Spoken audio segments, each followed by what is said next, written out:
Bonjour à tous, alors j'espère que vous allez bien.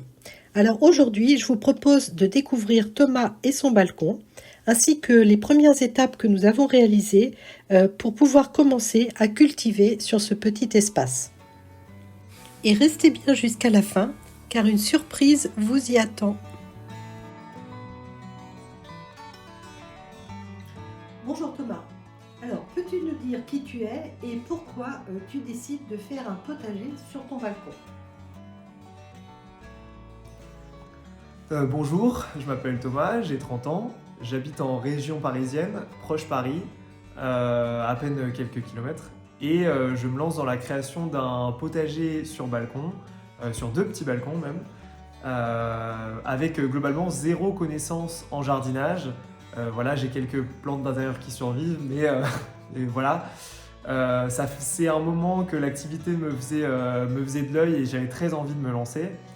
Parce que déjà il y a le côté un petit peu autonomie alimentaire qui m'intéresse beaucoup, de me dire voilà, je vais planter des choses chez moi et je vais pouvoir du coup les voir grandir et pouvoir après les manger, les incorporer à des recettes de cuisine, etc.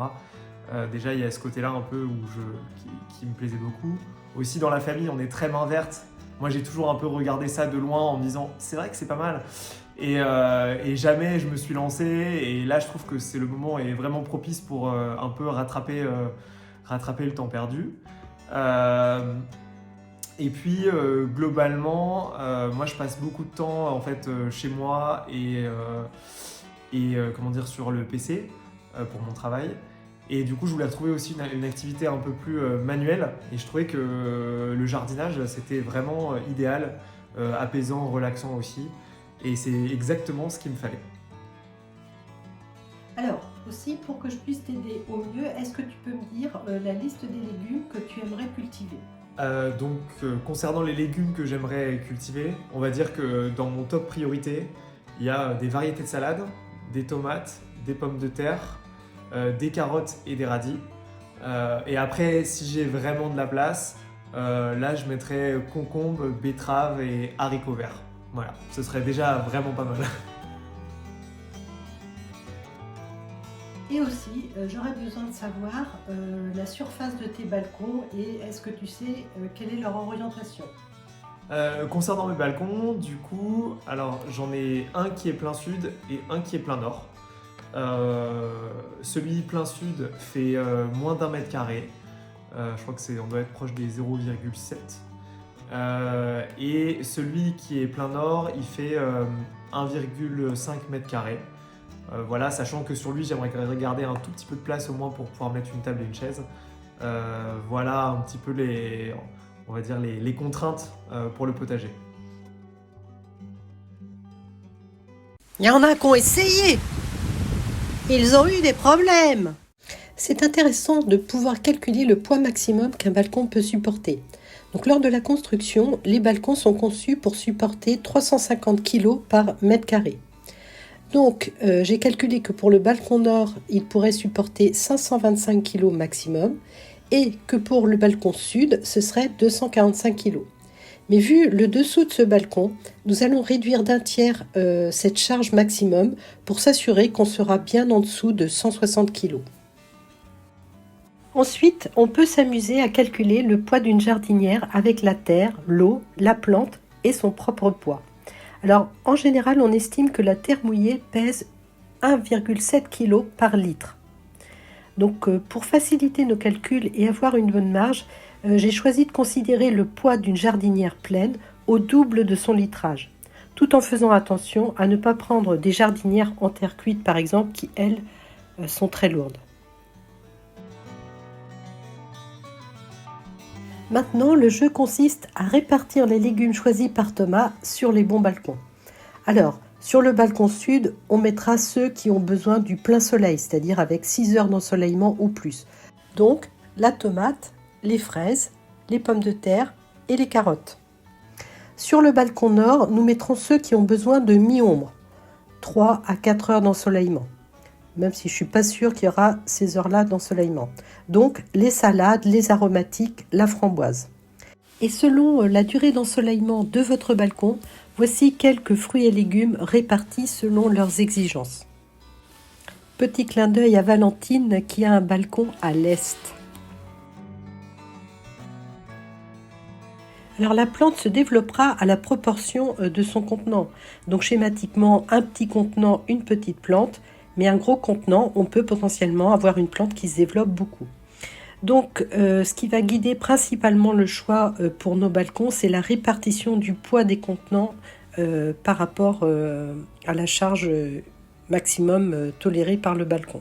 Alors pour le balcon sud, Thomas fera sans doute une tomate madja et une prune noire. Pour les pommes de terre, nous viserons un sac de 20 à 30 litres, en sachant quand même qu'il faut 10 litres pour un tubercule.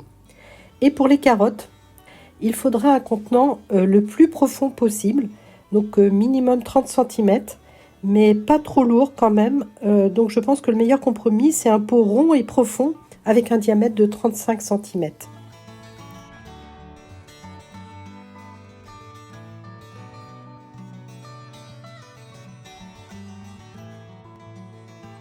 Et du coup, avec tout ça, on ne devrait pas dépasser les 160 kg. Et pour le balcon nord, ce sera plus facile car la capacité est plus grande et du fait de l'orientation, les plantations seront quand même limitées, ce qui laissera la place pour une table et une chaise. Et parmi les options d'aménagement, il y a aussi le mur végétal, c'est très joli, qui aurait l'avantage de ne pas peser sur le balcon tout en optimisant l'espace. Et pour l'aider au mieux, je lui ai fait un calendrier personnalisé, un peu comme je vous l'avais proposé en 2022. Bon, bien sûr, ce calendrier va évoluer au fil des réussites et des échecs.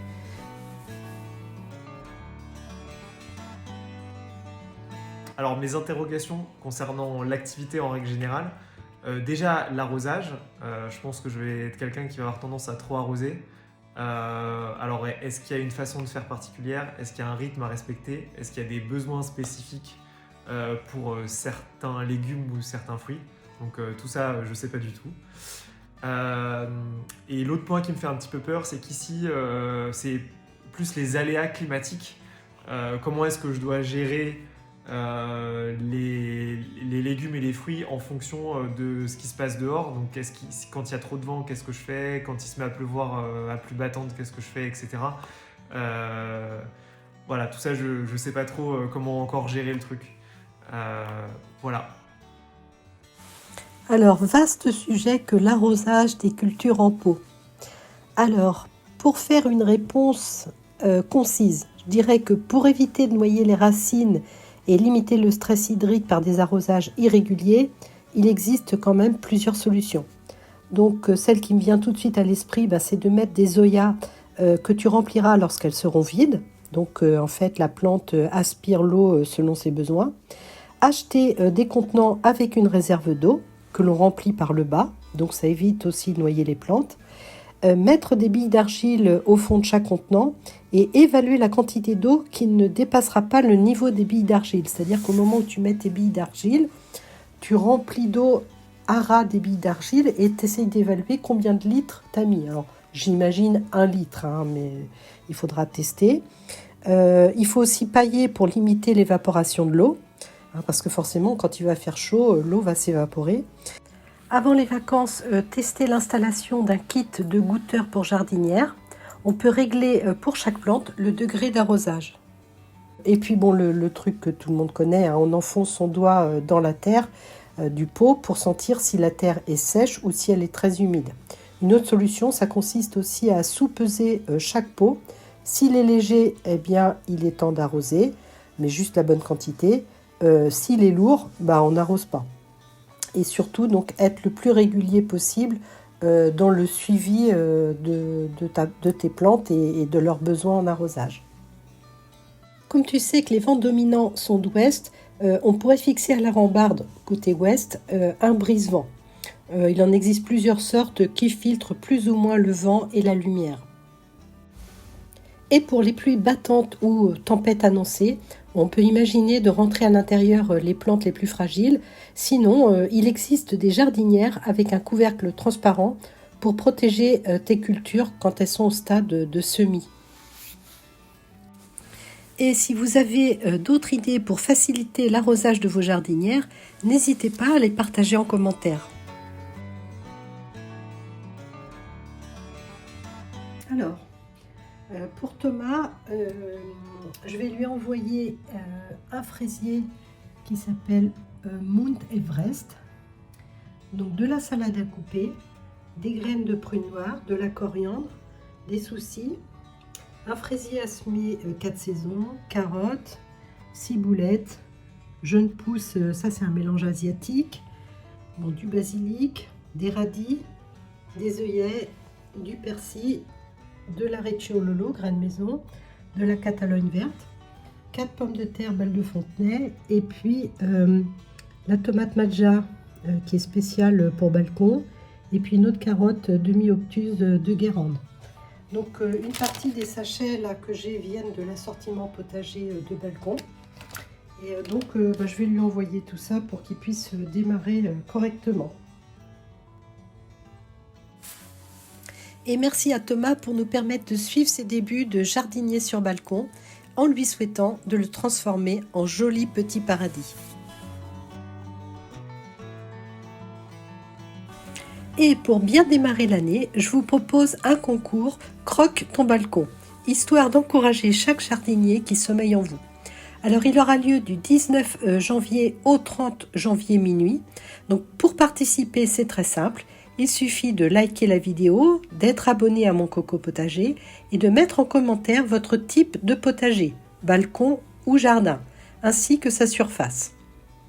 Donc le tirage au sort des 10 gagnants aura lieu le 31 janvier lors de la visite du potager. Chaque gagnant recevra un assortiment de graines, donc tomate Madja, donc tomate spéciale balcon, jeunes pousses en mélange, de la mâche verte de Cambrai, laitue Rossa di Trento, donc une nouvelle laitue à tester, carottes et radis en mélange et de la ciboulette. Voilà, je vous souhaite une bonne chance à tous. Alors pensez bien à vous abonner pour être sûr de voir tous les épisodes du potager sur balcon de Thomas. Je vous tiendrai régulièrement au courant à travers le tour du balcon et des tutos pour aider Thomas. Voilà, j'espère que cette vidéo vous a intéressé et je vous souhaite une bonne fin de journée et je vous dis à bientôt.